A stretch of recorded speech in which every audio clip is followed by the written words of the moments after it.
কিন্তু আপনারা ঘুরতে ভুলবেন না। আপনাদের দক্ষিণ চব্বিশ পরগনা প্রচুর মানুষ ওই জায়গা ঘুরে এসছে আমাকে ফোন করে করে। দাদা, যে জায়গার কথা আপনি বলছেন আমরা প্রায় চলে এসেছি নবদ্বীপ, আপনি একটু বলুন কিভাবে যেতে হয়। নবদ্বীপ কাটোয়া থেকে আপনারা এদিকে আপনারা 10 টাকা 15 টাকা ভাড়াতে শ্রীখণ্ড বলে একটা জায়গা আছে, যেখানে গোপীনাথের মন্দির আছে। তাকাবেন ও মায়েরা, ওই গোপীনাথের মন্দির যদি দেখেন, আপনাদের এখানে যত মন্দির আছে সব মন্দিরে ভগবানের হাতে এইরকম নাড়ু বা বাতাসা আছে, কিন্তু ওইখানে গোপীনাথের মন্দিরে গেলে দেখবেন চমকে যাবেন, একটা পাথরের নাড়ু আছে এবং তাতে আবার অর্ধেকটা। সব জায়গায় মন্দিরে গোটা দেখতে পেলেন এরকম বাতাসা বা নাড়ু, ওখানে আপনি পাথরের নাড়ু দেখলেন কেন, অর্ধেকটা দেখলেন কেন? এইটা জানবার জন্যে ছোট্ট লীলাটির নাম হচ্ছে ভক্ত রঘুনন্দন। এই যে কীর্তনে মালা দেওয়ার রীতি, সবাই তাকান, কীর্তনে মালা চন্দন দেওয়ার রীতি শ্রীবাসঙ্গনে প্রথম দিয়েছিল মহাপ্রভুকে ভক্ত রঘুনন্দন। এই মালা চন্দনের রীতি আগে ছিল না, এই ভক্ত রঘুনন্দন কিন্তু চালু করেছিল। তাই মাথায় রাখবেন যে যেখানে বসে আছেন সুন্দর সুন্দর রিভাবটা একটু কমাও, আর সকলে রিভাব কমাও, টোনটা একটু কমাবে, কারণ খুব গম গম করছে, মানুষকে শুনতে হবে, কিন্তু মনিটরের টোনটা যেন বেশি থাকে, আমরা ভালো শুনতে পাই, চারিদিকে যেন মানুষ শুনতে পাই, প্লেন পরিষ্কার যায়নি। তাই সবাই লক্ষ্য করবেন। তো ওখানে নাড়ুটা অর্ধেকটা হলো, পাথরে হলো কেন? রঘুনন্দন 5 বছর বয়সে গোপীনাথকে নাড়ু খাইয়েছিল। ও মায়েরা, রঘুনন্দন 5 বছর বয়সে গোপীনাথকে নাড়ু খাইয়েছিল। বারটা ছিল বৃহস্পতিবার, রঘুনন্দনের জন্ম হয়েছিল বৃহস্পতিবার, আর নাড়ুটা খাইয়েছিল বৃহস্পতিবার। এবার লক্ষ্য করুন, কীর্তনের শেষে এই প্রসাদটা নিয়ে যাবেন, তাতে আপনার লাভ কি হবে? মায়েরা যারা যেখানে বসে আছেন কোনো দিকে নজর না দিয়ে শুধু আমার দিকে তাকাবেন। এই প্রসাদটা ভক্তি ভরে কাপড়ের কোণে আজকে বেঁধে নিয়ে যাবেন। কমিটির ভাইয়েরা প্রচুর বাতাসার ব্যবস্থা করেছেন, আপনাদের সামনে আনবেন। এই বাতাসা কীর্তনের শেষে আপনারা কাপড়ের কোণে বেঁধে নিয়ে যাবেন। লাভ কি হবে পরে বলবো। দাদা ভাইরা যারা এসছেন পকেটের মধ্যে নিয়ে যাবেন। আগামী বৃহস্পতিবার দিন আপনার বাড়িতে আপনার বাচ্চা যদি খুব চঞ্চল হয়, যেমন তাকাচ্ছেন আপনারা বাচ্চা কেমন চঞ্চল আছে, এদের মা যারা আছেন তারা তাকাবেন যে বাড়িতে যদি কোনো বাচ্চা চঞ্চল হয়, রঘুনন্দন লীলাতে বলল এই প্রসাদটা কীর্তনের শেষে কাপড়ে কোণে বেঁধে নিয়ে গিয়ে বৃহস্পতিবার দিন বাড়িতে হরিলুট দেবেন। হরিলুট দিয়ে একটা কৌটোতে বাতাসা ভরে এই বাতাসাটা ওতে মিশিয়ে দেবেন। প্রতি বৃহস্পতিবার বাচ্চাকে সকালবেলায় স্নান করিয়ে তুলসী মন্দিরে জল দেওয়া করিয়ে এরকম করে এরকম করে বাতাসা একটুখানি নিয়ে জয় গোপীনাথ জয় গোপীনাথ জয় গোপীনাথ 3 বার বলে কপালে ঠেকিয়ে তার মুখে দেবেন। দেখে নেবেন আপনার বাচ্চা 1 থেকে 2 বছরের মধ্যে একবারে চঞ্চলতা দূর হয়ে গেছে, স্থির হয়ে গেছে। আপনার বাচ্চার পড়াশোনাতে মতি ছিল না, ধীরে ধীরে মতি হচ্ছে। খুব বড় হয়ে গেলে হবে না, কিন্তু খুব ছোট বাচ্চা, যারা ছোট ছোট বাচ্চা তাদের জন্য বললাম। মন দিয়ে শুনবেন যে যেখানে বসে আছেন। বাড়িতে যদি কোনো অশান্তি থাকে, সংসারে অশান্তি তো অনেকের লেগেই আছে, যদি এই বাতাসাটা নিয়ে গিয়ে তুলসী গাছের নিচে গুঁড়ি করে দেবেন, প্রতিদিন তুলসী গাছে জল দিয়ে হরে কৃষ্ণ মহামন্ত্র বলে করতালি দিয়ে 4 বার ঘুরবেন, দেখবেন আপনার অবশ্যই অবশ্যই বাড়িতে শান্তি প্রতিষ্ঠা হবে।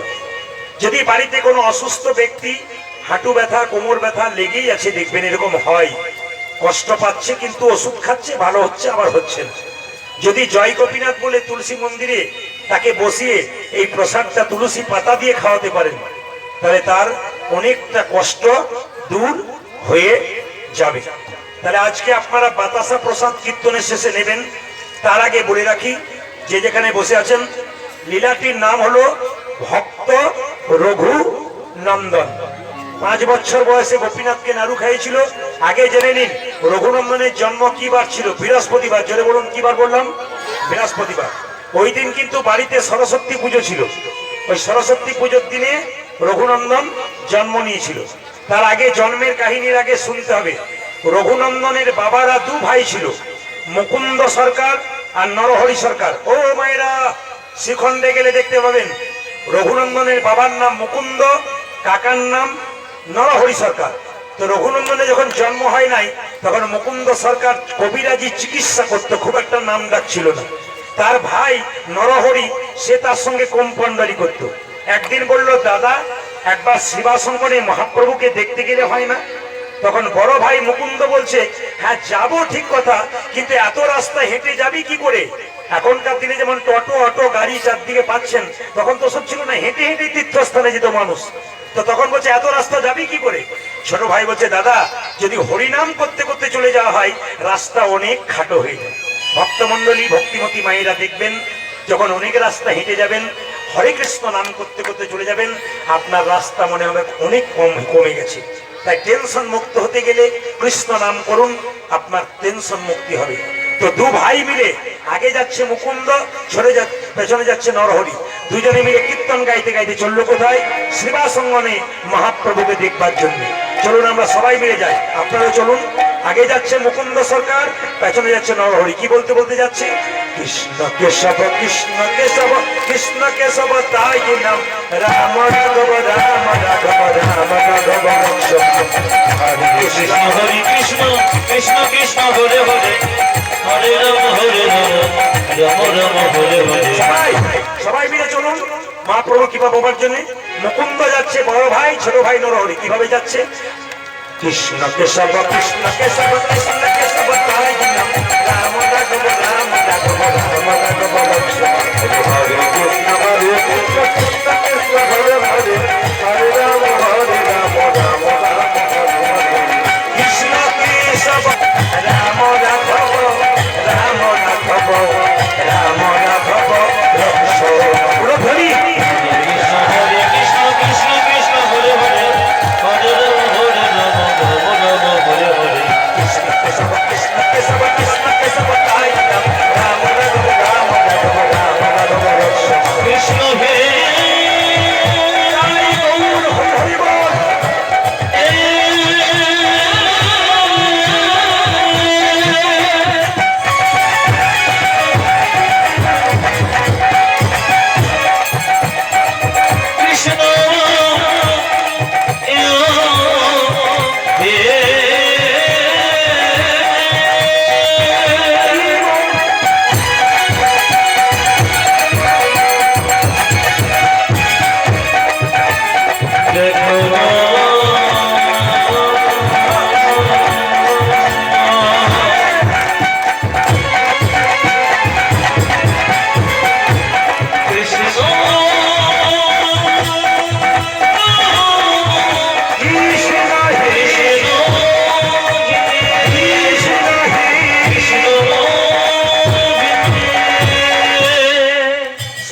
যখন বলতে হবে ক ভাই গেল, জোরে বলুন ক ভাই।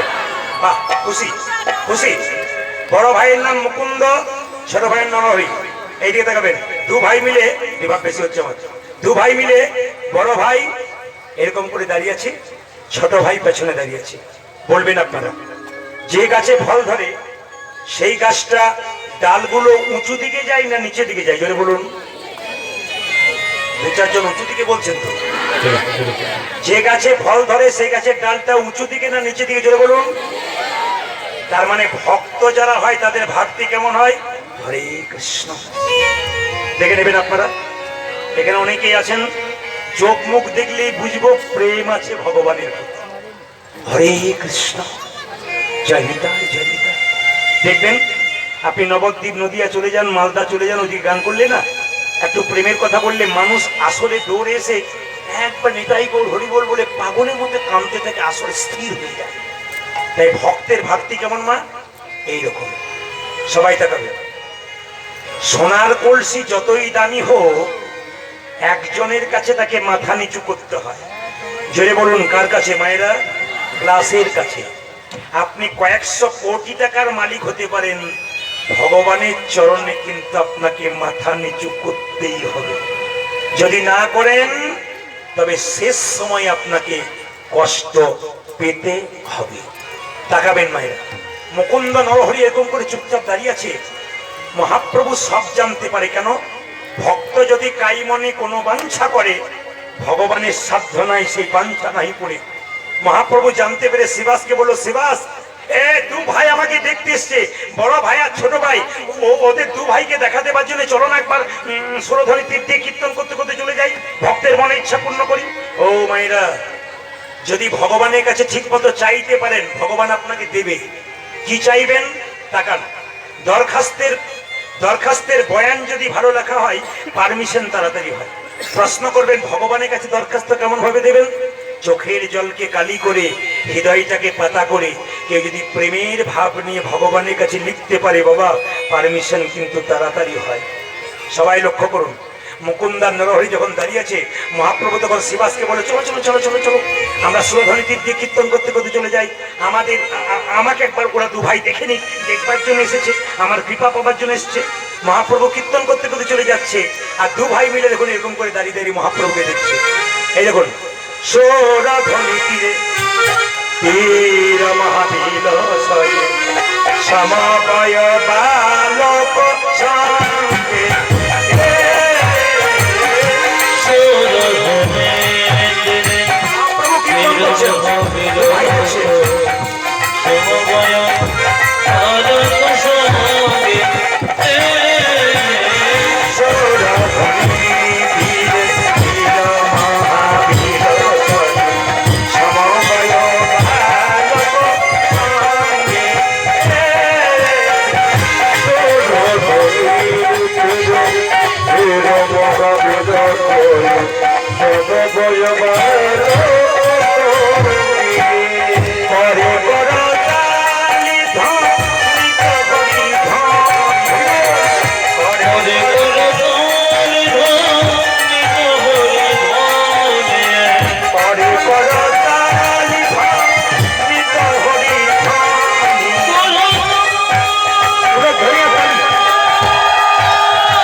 কীর্তন শুনতে এসে সকলের মনের ভাব সমান নাই।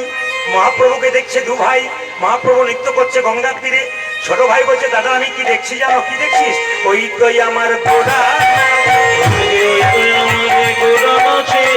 ওই তো আমার ঘোড়া,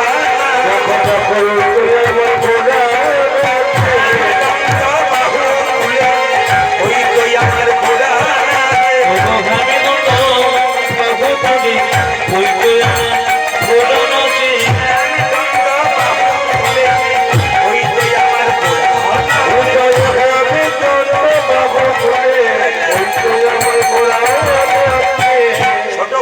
আমি দেখলাম গোড়া নাচছে। বড় ভাই বলছে, না না আমি দেখছি আরেকজন নাচছে। কে? ওই তো গোড়াই, ওই তো অন্তে কৃষ্ণ বাইরে রাধা, তিনি হলেন গোড়া, অন্তরে কৃষ্ণ বাইরে রাধা। বড় ভাই বলল, আমি দেখছি ওই তো গোড়াই নাচে। একজন বলল, ওই তো গোড়া নাচে। বড় ভাই বলছে, না না আমি দেখছি ওই তো গোড়াই, ওই তো গোড়াই নাচে, ওই তো গোড়াই নাচে, ওই তো গোড়াই নাচে, অন্তরে নাচে নাচে, বাইরে গোড়াই নাচে,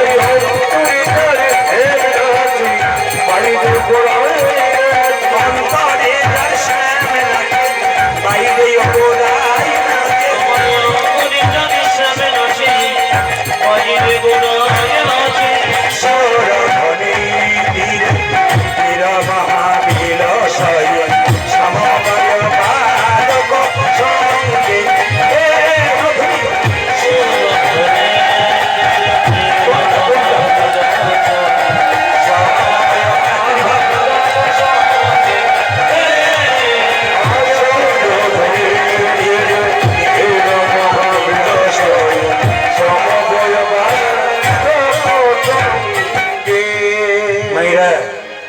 যখন আপনি ভক্ত পাবেন ভগবান তখন আপনাকে মাঝে মাঝে ধাক্কা মারবে, ভয় খেয়ে যাবেন না কেউ। সবার কাছে নিবেদন রইল, যখন আপনি কৃষ্ণ কীর্তন করবেন, ভগবানকে ভালোবাসবেন, ভগবান তখন মাঝে মাঝে আপনাকে ধাক্কা মারবে, ভয় খেয়ে যাবেন না। আপনার বাড়ির দেওয়ালটা হঠাৎ পড়ে গেল, আপনি কৃষ্ণ নাম করছেন, ভয় খেয়ে যাবেন না। আপনার শরীরে একটা রোগ ধরা পড়লো, আপনি ভয় খেয়ে যাবেন না। কেন বলুন তো? ভগবান আপনাকে ধাক্কা মেরে দেখছে তুই যে আমার হলি, কতটা আমার হলি, আমার ওপরে বিশ্বাস রাখতে পেরেছিস না পারিস নাই। আমরা সামান্যতেই ভয় খেয়ে যাই, কিন্তু ভগবান দেখে, পরীক্ষা করে, তোকে দিয়ে দেখবো, ঠেলে দেখবো, তুই যদি পড়ে যাস তাহলে আর উঠতে পারবি না, আর তুই যদি পড়তে পড়তেও দাঁড়িয়ে থাকিস আর কোনো চিন্তা নেই। এইদিকে এইদিকে আমাকে অনেকে প্রশ্ন করে, প্রদীপ বাবু বলে কি, যারা মস্তানি করছে, লোক ঠকাচ্ছে, মারছে, ধরছে রাস্তাঘাটে, এরা দিব্যি বুক ফুলিয়ে ঘুরে বেড়াচ্ছে, আর যারা হরিনাম করছে, কৃষ্ণ নাম করছে, তাদের ঘর ফুটে জল পড়ছে, ছেলের অসুখ করছে, কেন এমন হয়? একটা প্রশ্নের উত্তর সুন্দরভাবে দেওয়া যায়। ও মায়েরা এই দিয়ে দেখান, বলছে যে হরিনাম করে তার ঘর ফুটে জল পড়ে, যে হরিনাম করে তার দেখবেন রোগ হয়, তার দেখবেন শরীরে অনেক কষ্ট হয়, যন্ত্রণা হয়, কিন্তু যে দেখবেন মস্তানি করছে, লোক ঠকাচ্ছে, সে দিব্যি রাস্তা দিয়ে ঘুরে বেড়াচ্ছে। কেন এমন হয়? শুনে নিন সবাই। ভগবান সবাইকে জন্মে পড়ে দুটো করে কলসি দিয়েছে, একটা পাপের কলসি, একটা পুণ্যের কলসি। যে পাপ করছে, লোক ঠকাচ্ছে, বুক ফুলিয়ে ঘুরে বেড়াচ্ছে রাস্তায় রাস্তায়, জানবেন এখনো তার পাপের কলসিটা পূর্ণ হয় নাই। যেদিন পূর্ণ হবে, রাস্তায় ভিখারির মতো ঘুরে বেড়াবে, চোখে দেখবেন লোকে মারবে, ধরবে, খাপ ধরে বের করবে, আপনি ঠিক থাকবেন, ও ভিখারি হয়ে যাবে। আর যারা মনে মনে ভাবছেন কৃষ্ণ নাম করছি, কষ্ট পাচ্ছি, ভাগ ভাগ ধাক্কা পাচ্ছি, তারা শুনে রাখুন, আপনাদেরকে একটা করে কলসি দিয়েছে, পুণ্যের কলসি। আপনাদের পুণ্যের কলসিটা এখনো পূর্ণ হয় নাই। যখন পুণ্যের কলসি পূর্ণ হয়ে যাবে, তখন পরমানন্দের গোবিন্দের কৃপা পেয়ে আনন্দময় জগতে ভগবানের নামে ভেসে যাবে। এই জন্য বারবার শুনবেন মায়েরা, এইদিকে তাকাবেন। একটা সুন্দর কথা বলি, এর আর একটা প্রমাণ আছে। বিড়ালের যখন বাচ্চা হয়, তখন বিড়াল কি করে? মা বাচ্চাগুলোকে কোলে করে এক জায়গা থেকে অন্য জায়গায় নিয়ে যায়। জোরে বলুন। যাকে আপনাদের প্রণাম জানাই। আমি যেই না বলেছি কোলে করে নিয়ে যায়, মায়েরা বলছে কোলে করে না। তাহলে তাহলে আমি যখন বললাম যে কোলে করে নিয়ে যায়, দুই চারজন মা বলছে কি ভক্তি ভরে বলছে, কিসে করে নিয়ে যায়? দাঁতে করে। আবার যখন ইঁদুরকে নিয়ে যায়, কিসে করে নিয়ে যায়? জোরে বলুন। দাঁতে করে। এইবার বলবেন, দুটো নিয়ে যাওয়া কি এক? বিড়াল যখন তার বাচ্চাকে নিয়ে যায়, দাঁতে চেপে নিয়ে যায়, কিন্তু প্রেম সে নিয়ে যায়, যেন আঁচড় না লাগে। আর যখন ইঁদুরকে নিয়ে যায়, দাঁত দিয়ে একবার শক্ত করে কেটে কেটে নিয়ে যায়। কেন? কষ্ট দিতে দিতে নিয়ে যায়।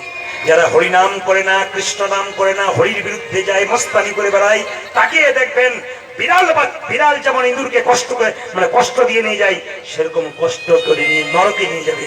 আর আপনারা যারা ভগবানের নাম করছেন, বিড়াল বাচ্চার মতো ভগবান প্রেম সে আপনাদের স্বর্গের পথটা নিতাই গৌর হরি বল বলে পরিষ্কার। সবাই তাকান। মহাপ্রভু যখন দেখলো, শিবাসকে বললো, শিবাস দু ভাই দাঁড়িয়ে আছে, মুকুন্দা নরহরি, ওদের মধ্যে ছোট ভাইয়ের নাম নরহরি, ওকে বলে দাও সে আমার সঙ্গে সারা জীবন হরিনাম করবে, আমার কৃপা পাবে। আর যে বড় ভাই তাকে বলে দাও সে আমার 100 জন্ম কৃপা পাবে। এটা কিরকম হলো? আপনাদের চৌসাথে কীর্তন করতে এলাম, দু ভাই কীর্তন শুনতে এসছেন, একজন মহাপ্রভু কৃপা পেল, একজন পেল না। যে পেল তার তো আনন্দ হলো, যে পেল না তার কত কষ্ট হলো। শিবাস বললো, তোমাদের মধ্যে ছোট ভাইকে? এই যে আমি। কি নাম? আমার নাম নরহরি সরকার। ও তুমি ছোট ভাই? বলে হ্যাঁ। তোমার জন্য প্রভু বলেছে তুমি সারা জীবন প্রভুর কৃপা পাবে, প্রভুর সঙ্গে সঙ্গেই থাকবে। বড় ভাই বলো, আমার জন্য কি বলেছে? আমি তো আগে আগে এলাম। আমার জন্য কি বলেছে?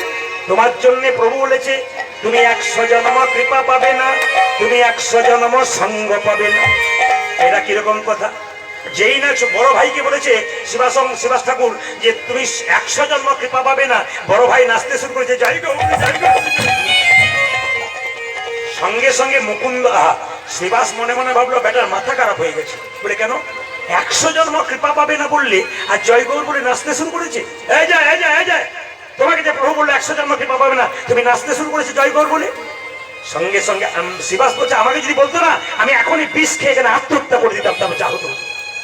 মুকুন্দ বলল শোনো শ্রীবাস, প্রভু যদি বলতো কোন জন্মে সঙ্গ পাবো না, কোন জন্মে সঙ্গ পাবো না, তাহলে না হয় আমি বিষ খেয়ে আত্মহত্যা করে দিতাম। আত্মহত্যা করে দিতাম। প্রভু বলেছে 100 জন্ম সঙ্গ পাবো না, 100 জন্ম সঙ্গ পাবো না, 100 জন্ম না হয় গৌর গৌর বলে কেঁদে বেড়াবো। কেঁদে বেড়াবো। যখন 100 জন্ম পেরিয়ে যাবে, 101 জন্মে প্রভুর সঙ্গ পাবই। এক জন্মে প্রভুর সঙ্গ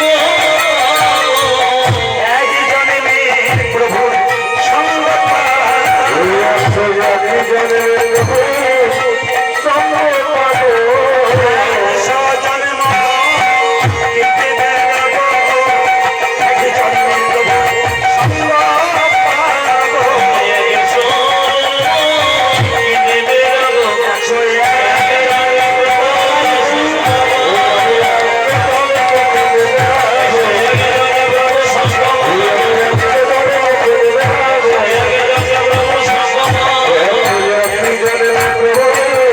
সঙ্গ পাবো।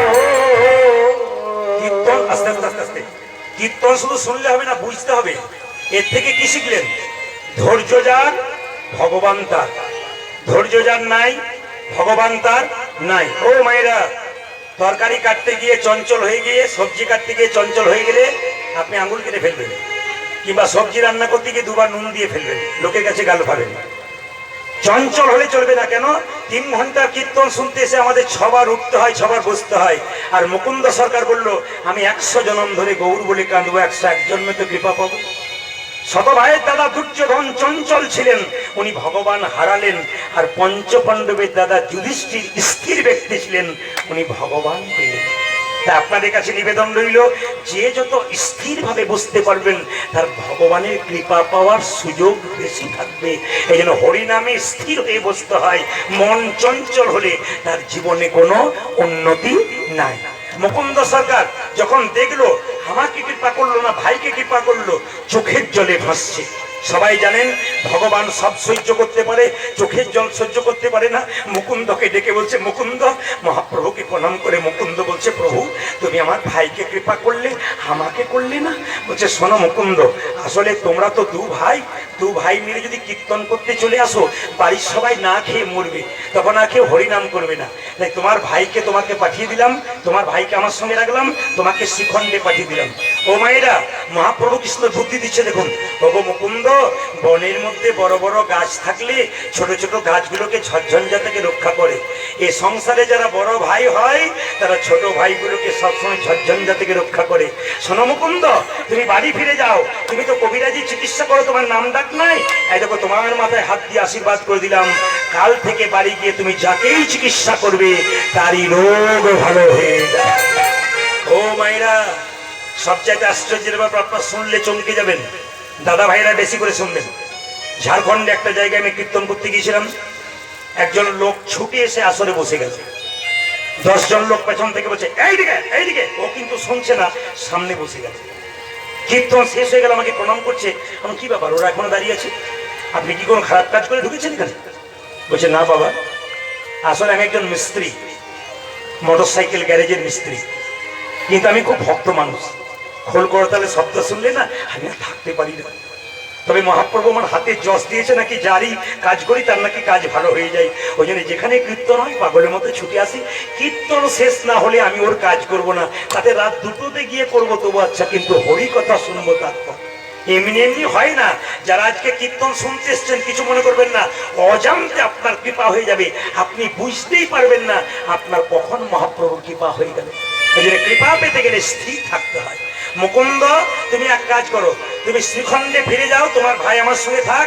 তুমি শ্রীখণ্ডে গিয়ে একটা গোপীনাথের মন্দির তৈরি করবে, জীবের দ্বারে হরিনাম দেবে, কিন্তু শোনো গরিবের চিকিৎসা করবে, বড় লোকের করো না, টাকা পয়সা নিও না।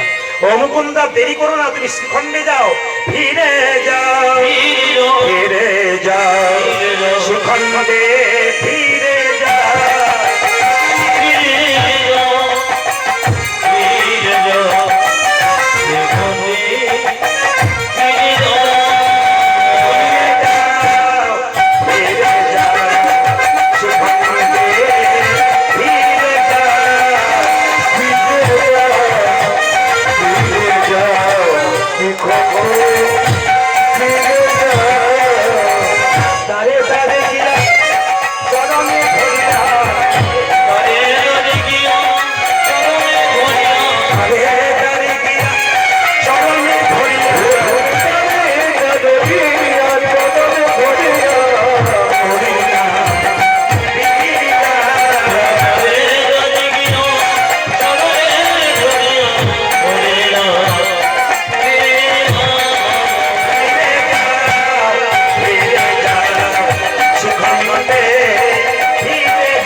গোপীনাথ জিউ কি? বলুন, গোপীনাথ জিউ কি? বাবা মায়েরা কীর্তন শুনছেন, দু ভাইয়ের মধ্যে বড় ভাই এলো না ছোট ভাই ফিরে এলো বাড়ি? জোরে বলুন। বড় ভাই, খুশি হয়ে শুনবেন। বড় ভাই ফিরে এলো, এসে একটা গোপীনাথের মন্দির তৈরি করলো, ছোট্ট একটা বাড়ি তৈরি করলো। এখানে যে যেখানে বসে কীর্তন শুনছেন শিক্ষাগুলো নেবেন। বাড়ি তৈরি করবেন, আপনি বাড়িতে জায়গা দেখে বাড়ি তৈরি করবেন, ভগবানের মন্দির তৈরি করবেন, কিভাবে করবেন আপনাদের একটা হিসাব দিয়ে যায়। আমার কথা নয়, খনার বচনে মা খনা বলেছেন, বাড়ি যখন তৈরি করবেন, দক্ষিণ দুয়ারি ঘরের রাজা, পূব দুয়ারি তার প্রজা, উত্তর দুয়ারির খাজনা নাই, আর পশ্চিম দুয়ারির মুখে ছাই। তাকাবেন কথাগুলো। মায়েরা যারা পরবর্তীতে বাড়ি করবেন, কথাগুলো শুনে যান, তত্ত্বমূলক কথা। দক্ষিণ দুয়ারি ঘরের রাজা, কোনো বাড়ি তৈরি করতে গেলে দক্ষিণ দিকে দরজা করলে ঘরের রাজা। এই দিকটা কোন দিক জোরে বলুন? দক্ষিণ। তো হাওয়াটা কেমন দিচ্ছে মা? কেমন দিচ্ছে? দক্ষিণ দুয়ারি ঘরের রাজা, করে হুড় হুড় করে হাওয়া ঢুকবে, সুন্দর মিষ্টি হাওয়া। আর কি? পূব দুয়ারি তার প্রজা, যদি সম্ভব না হয় পূর্ব দিকে দরজা করবে, কিছুটা ভালো। উত্তর দুয়ারির খাজনা নাই, আমি বলি নাই, খনা বলছে। উত্তর দিকে দরজা খুললে অভাব নাকি লেগেই থাকে। আর আর পশ্চিম দুয়ারির কি বললো? মুখে ছাই। বারবার বোঝা, পশ্চিমী ঝঞ্ঝা শুরু হলো। মায়েরা ফাল্গুন মাস পেরোবে, কি হবে? পশ্চিমী ঝঞ্ঝা শুরু হবে, তারপরে পশ্চিম দিক থেকে ঝড় বইবে। এইদিকে ঈশান কোণে ঠাকুর ঘর করতে হয়, ঈশান কোণে বাথরুম পায়খানা করতে নাই। ভালো করে শুনে নিন, ঈশান কোণটা কোনটা? পূর্ব দিক। আর উত্তর দিকের যে কোণ, ওইটাকে ঈশান কোণ বলা হয়। ওই দিকে ঠাকুর মন্দির করতে হয়, ওই দিকে জীবনে ভুল করে কে বাথরুম পায়খানা করবেন না। জ্যোতিষ পণ্ডিতরা বললেন, যদি কেউ ঈশান কোণে বাথরুম পায়খানা করে, কয়েক বছরের মধ্যে তার বাড়িতে একজন 100% আত্মহত্যা করে, অশান্তি বাড়িতে লেগেই থাকবে। এইবার বলছে, আপনি রান্নাঘর কোন দিকে করবেন? পূব দিকে মুখ করে, অগ্নিকোণ, এটাকে অগ্নিকোণ বলা হয়। এই দিকে মুখ করে আপনাকে রান্নাঘর করতে হবে। ঠাকুর ঘরটা কোথায় করলো? ছোট্ট গোপীনাথের মন্দির তৈরি করলো কোথায়? বাড়ির ঈশান কোণ। মায়েরা, সেই সময়কার মালদা জেলার মালদার একজন নবাব ছিল, তার নাম হোসেন শাহ। আপনারা মালদা যদি যান এখনো পাবেন, গৌর বললেই পেয়ে যাবেন। হোসেন শাহ, তার একবার পেটের যন্ত্রণা হলো, কেউ ভালো করতে পারছে না। তখন একজন বললো, এই যে নবাব, তোমার পেটের যন্ত্রণা ভালো হতে পারে, একটা উপায় আছে। বলে কি? তুমি যদি শ্রীখণ্ডে মুকুন্দ সরকারের কাছে যেতে পারো। তবে শোনো, ও কিন্তু পয়সা দেয় না, গরিবের চিকিৎসা করে, বড় লোকের করে না। নবাব বললো, তাহলে আমি তো নবাব মানুষ, আমার তো চিকিৎসা করবে না। বলছে, না না, তুমি যদি ফকির সেজে যেতে পারো, তোমার চিকিৎসা করলেও করতে পারো। ও মায়েরা, এত বড় বাংলার নবাব হোসেন শাহ ফকির সেজে এলো কোথায়? একবারে মুকুন্দ সরকারের বাড়ি। যখন এলো, তখন এসে জিজ্ঞেস করছে, এই যে ও দাদা, মুকুন্দ সরকারের বাড়ি কোনটা? একজন বললো, সোজা চলে যাও, মন্দিরের চূড়াটা দেখতে পাবে, ওই দিকে গেলেই পেয়ে যাবে। একজন বললো, না গো, দেখবে প্রচুর লোক লাইন দিয়ে দাঁড়িয়ে আছে চিকিৎসা করার জন্য, ওটা মুকুন্দ সরকারের বাড়ি। একজন বললো, শুধু তাই নয় গো, ওখানে গিয়ে দেখতে পাবে খোল প্রদারে কীর্তন করছে খুব আনন্দ করে, ওইটা মুকুন্দ সরকারের বাড়ি। ও মায়েরা, নবাব মুসলমান হলে কি হবে? মুসলমান কাকে বলে? হিন্দু কাকে বলে? ভগবানের ভজন যারা করে, আল্লাহর ভজন যারা করে, তারা মুসলমান। মুসলমানের সৎ মান মানে ইমান, যাদের সৎ ইমান থাকে তারা মুসলমান হয়, সৎ ভক্তি যাদের থাকে হিন্দু হয়। ওই জন্য আপনাদের কাছে নিবেদন রইল, নবাব হোসেন শাহ কিন্তু লোক হিসাবে ভালো ছিল। এসে যখন বললো, ওরে বাবা, কত লোক লাইন দিয়ে, এই যে বাবা, আমাকে একটু জায়গা করে দাও। বলে, কেন? আমি বুড়ো মানুষ, ফকির। নবাব হোসেন শাহ ফকির সেজে এসছে, কাউকে চিনতে দিচ্ছে না, পটি দেওয়া জামা পরে এসেছে। আমি গরিব মানুষ, আমার পেটে খুব যন্ত্রণা, একটু লোকের দয়া হলো, সামনে জায়গা করে দিল। ও মায়েরা, খুব দামি কথা শুনে নিন যারা কীর্তন শুনছে না। যারা বড় বড় মানুষ হয়, তারা ভগবান ভজনা করে বড় হয়। দাদা ভাইরা, অ্যাপেলো, চেন্নাই, ব্যাঙ্গালোর চলে যান চিকিৎসা করার জন্য, মিলিয়ে দেখবেন আমার কথাগুলো। লন্ডন ফেরত, আমেরিকা ফেরত ডাক্তারগুলোর টেবিলের মধ্যে কৃষ্ণের ছবিটাকে রেখে ফুল পুষ্প দিয়ে তারপর চিকিৎসা করছে। আর আমাদের সামান্য একটু MA পাস করে নিলে দেখবেন ভগবানকে ডোন্ট কেয়ার করে না। কিন্তু মানে আমি সব ওদের কাছ থেকে শিখে নিল। কি করলেন? যারা এখানে জ্ঞানীজন আছেন, বিখ্যাত বিজ্ঞানী আইনস্টাইন তিনি ভগবান ভজনা করতেন। আইজাক নিউটন তিনি ঈশ্বর বিশ্বাসী ছিলেন।